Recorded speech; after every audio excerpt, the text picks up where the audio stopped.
दोस्तों नमस्कार, मैं हूं आलोक पाठक और आप देख रहे हैं खबर दस्तक। एक मीडिया वेब हाउस है, उसने एक स्टिंग ऑपरेशन किया है और इस बार ये स्टिंग ऑपरेशन हुआ लखीमपुर खीरी में। और उस मीडिया हाउस की खबरों पे दावा किया जाए तो बड़ा खेल हुआ है साहब, बड़ा खेल हुआ है। तो कहते हैं ना, एक कहावत होती है, एक बहुत मशहूर शेर है कि अपने चेहरे के किसे दाग नजर आते हैं, वक्त हर शख्स को आईना दिखा देता है। फिर से ध्यान से सुनिएगा कि अपने चेहरे के किसे दाग नजर आते हैं, वक्त हर शख्स को आईना दिखा देता है। तो क्या इस बार आईने ने भारतीय जनता पार्टी को उसका असली चेहरा दिखा दिया है? तो क्या इस बार आईने ने भारतीय जनता पार्टी की और खासकर योगी जी को उनका आईने में अपनी असली शक्ल दिखा दी है? अब मैं कहानी नहीं सुन बुझा रहा हूं, मैं आपको पूरी तरह से बताता हूं हुआ क्या। याद करिए 2015-16 में एक आरोप लगा अखिलेश यादव की सरकार पर कि 86 में से 56 एसडीएम जो है यादव भर्ती किए गए।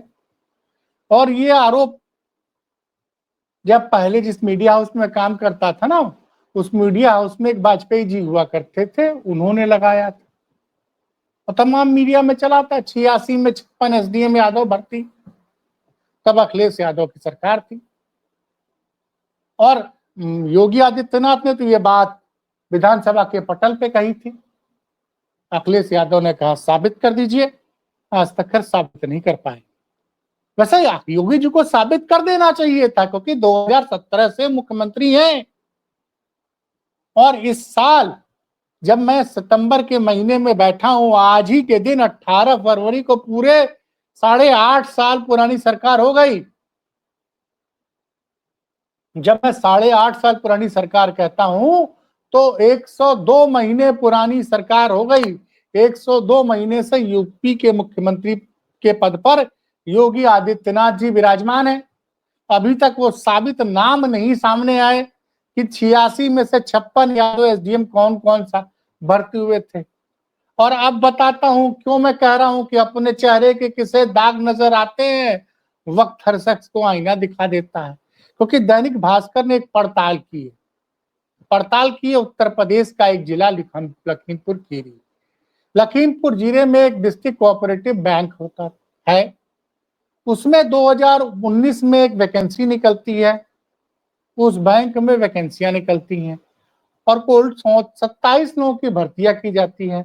दैनिक भास्कर का दावा है कि 27 में 15, इस बार कौन है?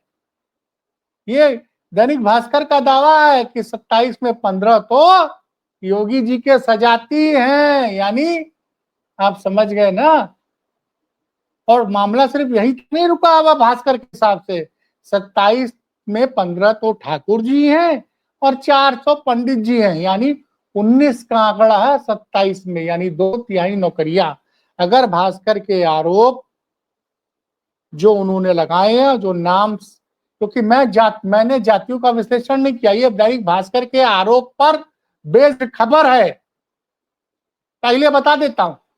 तो इसमें लिखा गया है कि 27 में 15 तो ठाकुर जी हैं, 4 तो पंडित जी हैं, 19।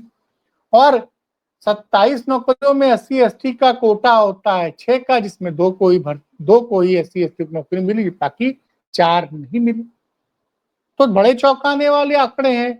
और मामला यहीं तक नहीं है साहब, मामला थोड़ा और आगे बढ़ते हैं। इसमें केंद्र सरकार में मंत्री थे अजय मिश्रा टेनी, गृह राज्य मंत्री, अमित शाह जी के डिप्टी, जो इस बार चुनाव हार गए 2024 में, 2 बार से सांसद थे। आरोप यह लगा है कि उनकी बेटी को नौकरी मिली है इसमें, लखीमपुर खीरी के इस अर्बन कोऑपरेटिव बैंक में। दूसरा आरोप यह लगा है कि उस वक्त सहकारिता मंत्री थे मुकुट बिहारी वर्मा जी, उनकी नतनी को नौकरी मिली है। भारतीय जनता पार्टी के एक विधायक के पोते को नौकरी मिली है। और तो और उस बैंक की जो चेयरमैन थे उनके 4 करीबियों को नौकरी मिली है। ये तमाम आरोप है भाई साहब। और उस रिपोर्ट को पढ़ने के बाद पता चलता है कि इस नौकरी का विज्ञापन लखीमपुर खीरी के किसी स्थानीय अखबार में नहीं दिया गया था। ये विज्ञापन लखनऊ में के किसी अखबार में छपा था और ये भर्तियां हुई है 2020 से लेकर 2024 तक। और इस मामले का भंडाफोड़ तब हुआ जो उस वक्त बैंक की चेयरमैन थी, जब उनका कार्यकाल खत्म हुआ तब जांच की, तब आरोप लगा। और सबसे मजेदार जानकारी तो ये हुई कि इस बैंक की भर्ती में घोटाले की जांच के लिए एक आयोग बना, एक अधिकारी गए, उस बाद में पता चला उन अधिकारी के भी रिश्तेदार को नौकरी दे दी गई। तो भाई साहब ये गजब खुलासा हुआ है, गजब खुलासा हुआ है। अब मैं इसको अभी आरोपी कहूंगा, मैं इसको सच नहीं मानूंगा। और ये खुलासा कौन करवा रहा है, ये आरोप कौन लगा रहा है? ये आरोप भी भारतीय जनता पार्टी के विधायक योगेश वर्मा ने कहा है कि पूर्व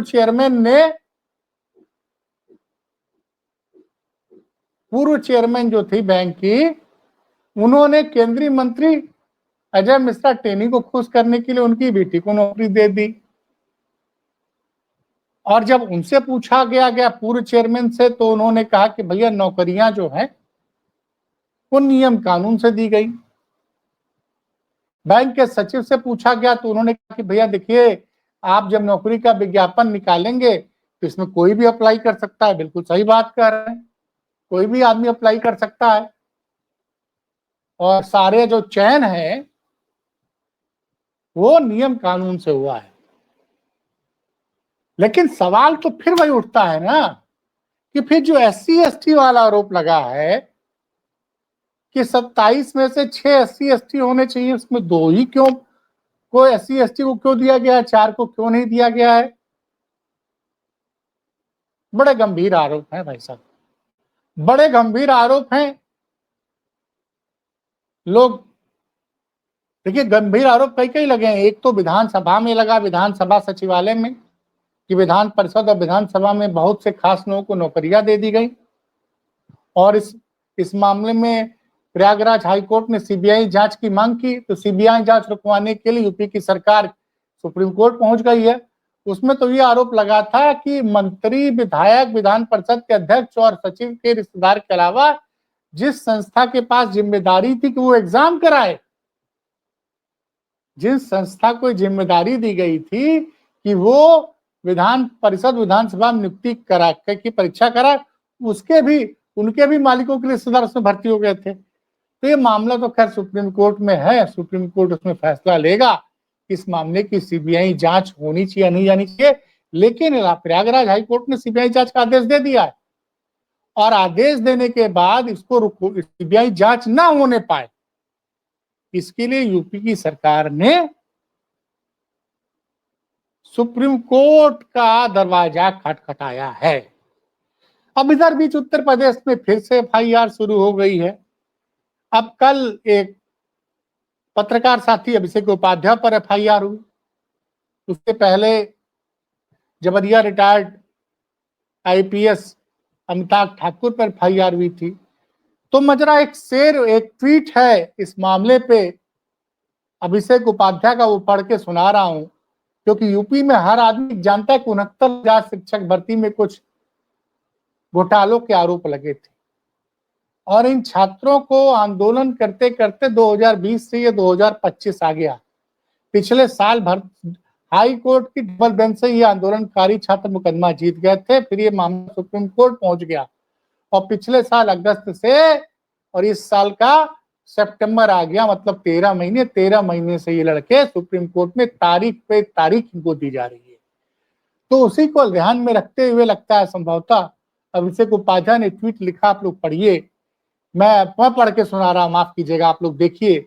69,000 की भर्ती में आरक्षण नहीं मिलेगा, DLD वालों को नौकरी नहीं मिलेगी, पर लखीमपुर खीरी में भाई भतीजे नौकरी पाएंगे। ये देखिए आरोप लगे हैं, भाई भतीजे नौकरी पाएंगे।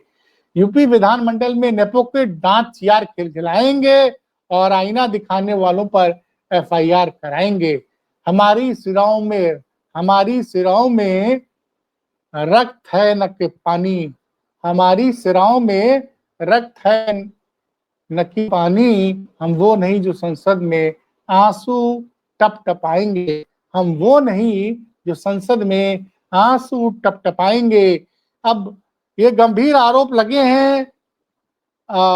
अभी तक तो भास्कर ने, जब मैं आपसे ये खबर बता रहा हूं, क्योंकि देखिए दैनिक भास्कर की एक दूसरी माया है। अभी तक ये, जब मैं 1:01 पे रिकॉर्ड कर रहा हूं, राज कपूर साहब ये जरा इसका स्क्रीनशॉट लगा दीजिएगा। भर्ती में मंत्री विधायकों के रिश्तेदारों को बांटी नौकरियां, और ये भास्कर के शब्द हैं। इसमें 55% ठाकुर, जांच करने वाले अफसर के भतीजे की भी नौकरी लगी। ये खबर अभी भी भास्कर के ऐप पर बरकरार है। तो सवाल ये है कि ना आज तक 86 में 56 यादव एसडीएम का जो आरोप लगा था, उस पर मीडिया ने बड़ी खबरें चलाई थी।